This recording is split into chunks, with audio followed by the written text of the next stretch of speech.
There was a political assassination Right. in the United States of America, um, for the first time in almost 50 years. And there has been other violence, but this is the first time an assassination uh, was completed, was done, was um, and that is, see, I fear it's a marker that we will look back on, because just like we over the last few years, there are all these moments that where a new line has been crossed, and the feeling I've always had is, right, you can't, once these things are uncorked, they can't be put, you know you can't be put back in the bottle. um and um and it's, the to me, it's the combination of, I think, people not really getting the import of what happened, and then the continued um lack of empathy, Yes. uh is just like, it's just so gross, and so, like, um of course, social media, amplifies the worst voices, and gives us a platform to the worst people, and in a lot of cases, just probably bots just looking to get people upset. Yes. But whatever it is, just the fact that one cannot um read about these assassinations without immediately coming up with conspiracy theories or whatever, or just Right. whatever, like, it's um and Melissa and Mark Hortman were people. They were important people. They lived good lives, and Melissa was taken from us. um and yeah, and I just, that's just the feeling. That's how I felt too. I really felt like, oh, things have got to change now. Things have got to be different. People have to sort of wake up and open their eyes, and politicians should open their eyes and understand that the heat and the rhetoric has to come down. Like, their very lives depend on it, and just seems not. And again, I will say this: different here. I feel like it's largely been different in Minnesota on both sides of the aisle.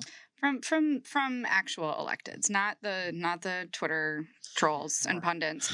No. The trolls. But I have been heartened by I mean, there were a bunch of House GOP members at the event and at the funeral. I mean, almost probably all of the caucus. Republican congressional delegation. Yeah, and the whole rightfully so. rightfully so. Yeah, they're not heroes for doing that. That's what should happen. And the fact that I'm heartened is disappointing. I also do want to acknowledge that the House DFL members of the caucus stayed the entire time that folks were at the Capitol and hugging and greeting everybody. And it was really, really nice, along with the Golden Retriever Honor Guard, which was an idea from a friend of mine who was helpful in that and set that up, which was really sweet. Really, really sweet.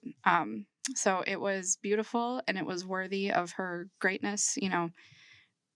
It's such a, it's unfathomable. I've known her since I was 15, and I just, there are no words. And the lack of empathy, the dehumanization immediately. I mean, she's a mom. She is such a person outside of just being the speaker. Has been, I've just tried to ignore that, but it exists. She's a real person. And for people, like, we have clients that are from out of state, and largely when we have Zooms with clients from out of state, almost every one of them, the first thing they say is, "How are you guys doing?" Yeah. They're kind of in the political world. They know that we're here. I believe there's only one or two that kind of like forgot about it and kind of said, "Hey, how was your weekend?" Stuff like that, because they live elsewhere, and this isn't something that is just inescapable the way it is from us. But if you are listening to us from somewhere else, thank you for thinking of us. I mean, obviously we are impacted by this, not nearly to the degree that some are, but every one of us here on the panel here, we've all been in Melissa and Mark Hortman's home. Mhm. I've probably been there a dozen times over the years, and like I said, she and I had a legal case together before we were ever in politics. So she wasn't just Speaker Hortman to almost all of us. She was a person who was just in our lives. She was a friend, a coworker, all of those things. And for anyone who forgets that the politician that you don't agree with in our state or on the national level or in the next state over, they have friends and neighbors and children and pets and all that. They're real people, and when you sign up to be in politics, you agree to be in the public eye a little bit, and that is of course going to make you a product or a character or something. But every one of these elected officials is a human being, and no one should be treated as a throwaway pawn in a stupid, pathetic political game.